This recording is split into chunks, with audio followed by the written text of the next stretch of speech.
एक खूबसूरत सा जंगल में टूनी चिड़िया अपने दो बेटियों के साथ में रहती थी। टूनी चिड़िया बहुत दिनों के बाद एक और अंडा दी थी, जिससे टूनी चिड़िया का पति का इंतजार था कि इस बार मेरा बेटा ही होगा। तभी टूना बोलता है। टूनी, इस बार बेटा ही होना चाहिए। अगर इस बार बेटी हुई तो इसका अंजाम क्या होगा, तुम सोच भी नहीं सकती हो। मैं तुम्हारे साथ क्या करूँगा। आप ऐसे क्यों बोलते हैं? अगर बेटी ही हो जाएगी तो इसमें मेरी क्या गलती होगी? और वैसे भी बेटी तो घर की लक्ष्मी होती है। अगर बेटी हो जाएगी तो इसमें गुनाह क्या है? वो भी तो हमारी अपनी संतान ही होगी ना। तुझे एक बार में समझ में नहीं आता है? मुझे इस बार बेटा ही चाहिए। और वैसे भी तुझे पता है ना, बेटियां सिर्फ घर की एक बोझ होती हैं। तुमने ये जो दो दो बेटियों को जन्म दिया है, इसका बोझ कौन उठाएगा? मुझ में इतनी हिम्मत नहीं है पराई घर जाने वाली बेटियों को ढेर सारा दहेज देकर भेजूं। समझ गई तू? अब मेरा दिमाग खराब मत कर। अब मैं जा रहा हूँ जंगल की सैर करने। इतना बोलकर टूना चिड़ा वहां से चला जाता है। इधर टूनी अपने पति का बात सुनकर उदास बैठी थी। तभी अचानक से वहां बुलबुल कबूतर आ जाती है। टूनी को देखकर बोलती है। टूनी, तुम उदास क्यों बैठी हो? तुम उदास रहती हो तो बिल्कुल भी अच्छी नहीं लगती हो। तुम हमेशा हंसती खेलती रहो टूनी। और वैसे भी तुम्हारी समस्या क्या है, मुझे बताओ टूनी, ताकि मैं तुम्हारी मदद कर सकूं। बुलबुल बहन, हमारी दो बेटियां हुई हैं। मैं एक और अंडा दी हूँ। नैना के पापा बोल रहे थे अगर इस बार बेटी हुई और बेटा नहीं हुआ तो तुम्हारी खैर नहीं। इतना बोलकर यहाँ से गुस्से से चले गए। मुझे तो डर सा लग रहा है, मेरे साथ ये क्या करेंगे। तुम परेशान मत हो टूनी, मैं समझाऊंगी तुम्हारे पति को। आने दो उन्हें। और वैसे भी बेटा बेटी होना ईश्वर के हाथ में है, इसमें तुम क्या कर सकती हो टूनी। दोनों पक्षी एक दूसरे से बात कर रहे थे। तभी टूनी का अंडा हिलने लगता है। अंडा हिलने की वजह से अंडा फूट जाता है। अंडे में से एक नन्हा सा प्यारा सा एक बेटा जन्म लेता है। उसके चेहरे पर एक काला निशान भी होता है। ये देखकर बुलबुल बोलती है। टूनी, तुम्हारा बच्चा जन्म ले लिया है और ये कितना सुंदर है। और इसके चेहरे पर एक काला तिल भी है। सच में तुम्हारा बेटा बहुत सुंदर है। तुम्हारे पति ये बात जानेंगे तो वो बहुत खुश होंगे। दोनों पक्षी आपस में बात कर रहे थे। तभी टूना वहां आ जाता है। अपने बेटे को देखकर बहुत खुश होता है। टूनी, तुम तो आज मुझे बहुत ज्यादा खुश कर दी। बेटे को जन्म देकर जो मैंने तुमसे मांगा था, आज तुमने मेरा सपना पूरा कर दिया है। हे ईश्वर, आपका लाख लाख शुक्र है। आपने मेरी प्रार्थना सुन ली। आज मैं बहुत ज्यादा खुश हूँ। सच में टूनी, आज मैं पूरे जंगल के पक्षियों को बताऊंगा कि मेरा बेटा जन्म लिया है। मैं जा रहा हूँ टूनी, अपने दोस्तों को ये बात बताने। इतना बोलकर टूना उड़ते उड़ते कौवा के पास पहुंचता है। कालू भैया, आज मैं बहुत ज्यादा खुश हूँ। आज मेरे घर एक बेटा जन्म लिया है कालू भैया। क्या टूना, तुम्हारे घर बेटा जन्म लिया है? बधाई हो टूना, बधाई हो। ये खबर सुनकर मुझे बहुत अच्छा लगा टूना। तुम बूढ़े हो जाओगे तो तुम्हारा बेटा ही सहारा बनेगा। बेटियां तो सिर्फ पराई घर के लिए जन्म लेती हैं। ठीक है कालू भैया, अब मैं जा रहा हूँ तोते के पास। उसे भी बधाई देना है। ठीक है टूना, अब तुम जा सकते हो। इतना बोलकर टूना उड़ते उड़ते तोते के पास पहुंच जाता है। तोते भैया, आज मेरे घर बेटा जन्म लिया है। आज मैं बहुत ज्यादा खुश हूँ तोते भैया। बधाई हो टूना, तुम्हारे घर में बेटा जन्म लिया है। ये खबर सुनकर मैं बहुत ज्यादा खुश हूँ टूना। ठीक है तोते भैया, अब मैं घर जा रहा हूँ अपने बेटे के पास। इतना बोलकर टूना अपने घर उड़ते उड़ते पहुंच जाता है। टूनी, मेरा बेटा ठीक है ना? उसे कुछ हुआ तो नहीं है ना? क्योंकि मैं तुरंत यहाँ से चला गया था अपने दोस्तों के पास कि मेरा बेटा जन्म लिया है। नहीं टूना जी, हमारे बच्चे को कुछ भी नहीं हुआ है। आप चिंता मत कीजिए, ये सही सलामत है। वो सब तो ठीक है टूनी, ये तुम्हारी दोनों बेटियां यहाँ क्या कर रही है? इन दोनों को यहाँ से हटाओ। इन दोनों का चेहरा देखने से मेरा पूरा दिन खराब हो जाता है। माँ, माँ, पापा हम दोनों बहनों से इतनी नफरत क्यों करते हैं माँ? बेटा, तुम अपने पापा के बात को लेकर दुख मत होना बेटा। इन्हें बेटियों से नफरत है, सिर्फ इन्हें बेटा ही अच्छा लगता है। ये तो बेटा के प्यार में अंधा हो चुके हैं बेटा। ये बेटा बेटी में फर्क कर रहे हैं। चुप हो जाओ टूनी, वो तो आने वाला दिन ही बताएगा बुढ़ापा का सहारा कौन बनेगा, बेटा या बेटी। अब मैं जा रहा हूँ अपने बेटे के लिए जंगल में फल लाने। वो फल खाएगा तो जल्दी से बड़ा हो जाएगा। पापा, मेरे लिए भी फल लेकर आइएगा। मुझे भी फल खाना है, मुझे बहुत पसंद है फल। चुप हो जाओ, मैं अपने बेटे के लिए सिर्फ फल लेकर के आऊंगा। तुम क्या करोगी फल खा करके? ये सब कुछ बुलबुल कबूतर देख रही थी। टूना जी, आपका दिल कितना कठोर बन चुका है। आप अपने दोनों बच्चों को देखभाल कीजिए। बेटी जन्म ली है तो आप इतनी नफरत मत कीजिए टूना जी। वो भी तो आपकी औलाद ही है ना। ये ना हो आगे चलकर आपको पछताना पड़े। ठीक है टूनी, अब मैं चलती हूँ अपने घर। इतना बोलकर कबूतर वहां से चली जाती है। तभी अचानक सा टूनी के पेट में दर्द होता है। टूना जी, मेरे पेट में बहुत ज्यादा दर्द हो रहा है टूना जी। कुछ कीजिए टूना जी। टूना जी, कुछ कीजिए टूना जी। हमसे बर्दाश्त नहीं हो रहा है टूना जी।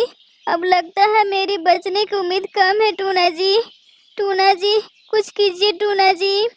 मेरे पेट में बहुत ज्यादा दर्द हो रहा है टूना जी। टूना जी, कुछ कीजिए टूना जी। अगर मैं ना रहूं तो मेरे तीनों बच्चों का अच्छे से देखभाल कीजिएगा टूना जी। बेटा बेटी में फर्क मत कीजिएगा टूना जी। टूना जी। इतना बोलकर टूनी अपना दम तोड़ देती है। माँ, माँ, ये आपको क्या हो गया माँ? आप हम लोग अकेले छोड़कर क्यों चली गई माँ? उठो ना माँ, माँ उठो ना माँ। नैना, चलो अब यहाँ से। तुम्हारी माँ हम लोग को छोड़कर चली गई है ईश्वर के पास। फिर टूना अपने तीनों बच्चों को वहां से लेकर दूसरे जंगल में चला जाता है। नैना, मैं तुम दोनों का बोझ नहीं उठा सकता हूँ। मैं और मेरा बेटा जा रहा हूँ दूसरे जंगल में। पापा, हम दोनों को अकेले छोड़कर मत जाइए पापा। हम दोनों कैसे रह सकते हैं अकेले पापा? हम दोनों बहनों का कोई भी नहीं है इस दुनिया में आपके सिवा पापा। मत जाइए पापा, हम दोनों बहनों को छोड़कर पापा। ज्यादा बकबक मत करो, समझी तू? अब मैं जा रहा हूँ अपने बेटे को लेकर। इतना बोलकर टूना अपने बेटे को लेकर वहां से चला जाता है। इधर दोनों बहन रोने लगते हैं। मुनमुन, अब हम लोग का कोई भी देखभाल करने वाला नहीं है मुनमुन। अब तो हम लोग अनाथ हो गए हैं मुनमुन। अब हम ही लोग एक दूसरे का सहारा बनेंगे मुनमुन। नैना रो रही थी, तभी वहां कबूतर आ जाती है। अरे नैना, तुम दोनों बहनें यहाँ क्या कर रही हो? और तुम रो क्यों रही हो? मुझे बताओ नैना। तुम्हारा रोने का आवाज मुझे सुनाई दिया, इसलिए मैं यहाँ आ गई तुम्हारे पास। बुलबुल माँ, माँ की मृत्यु हो गई है। पापा हम दोनों बहनों को छोड़कर चले गए। वो बोल रहे थे कि मैं तुम्हारा बोझ नहीं उठा पाऊंगा बुलबुल माँ। फिर वो चले गए हम लोग को छोड़कर बुलबुल माँ। अब हम लोग कहाँ जाएंगे बुलबुल माँ दोनों बहनों? क्या तुम्हारी माँ की मृत्यु हो गई है? मत रो मेरे बच्चे, अब मैं तुम लोग का देखभाल करूंगी। चलो मेरे बच्चे मेरे घर। फिर कबूतर दोनों पक्षी को अपने घर लेकर चली जाती है। इधर टूना का बेटा बड़ा हो गया था। राजू बेटा, अब तुम बड़े हो गए हो बेटा। अब तुम्हारी शादी की उम्र हो गई है बेटा। मैं कल ही जाऊंगा तोते बहन के पास। उनकी बेटी बहुत सुंदर है। उन्हीं की बेटी से मैं तुम्हारा शादी करूंगा। साथ में तुम भी चलना, देख लेना उसे। अगर तुम्हें पसंद आ जाए तो मैं उसी से तुम्हारा शादी कर दूंगा। ठीक है बेटा? ठीक है पिताजी, जैसी आपकी मर्जी। तब ठीक है, अभी हम लोग चलेंगे लड़की देखने। फिर दोनों पक्षी उड़ते उड़ते तोते के पास पहुंच जाते हैं। तोते बहन, ये है मेरा बेटा, राजू नाम है इसका। मैं रिश्ते का बात करने आया हूँ आपसे। मैं आपकी बेटी को बहू बनाना चाहता हूँ। आपकी बेटी को मेरे घर दुख नहीं होगा। मेरा घर बहुत अच्छा है, और तो और मेरे बेटे का सरकारी नौकरी भी है। आपकी बेटी बहुत अच्छे से रहेगी मेरे घर। ठीक है, तब मैं तैयार हूँ अपनी बेटी का शादी आपके बेटे से करने के लिए। क्यों ना हम लोग कल ही कर दे अपने बच्चों का शादी। कल अच्छा दिन भी है। ठीक है टूना जी, मैं तैयार हूँ कल शादी करने के लिए अपने बच्चों को। ठीक है, तब मैं कल आपके घर बारात लेकर आ जाऊंगा। अब मैं चलता हूँ, बहुत ज्यादा रात हो गई है। फिर टूना अपने घर आ जाता है। फिर रात से दिन हो जाती है। चलो बेटा, जल्दी, लेट हो रहा है। हाँ पिताजी, चलिए, मैं तैयार हो गया हूँ। फिर दोनों पक्षी शादी के लिए उड़ते उड़ते पहुंच जाते हैं।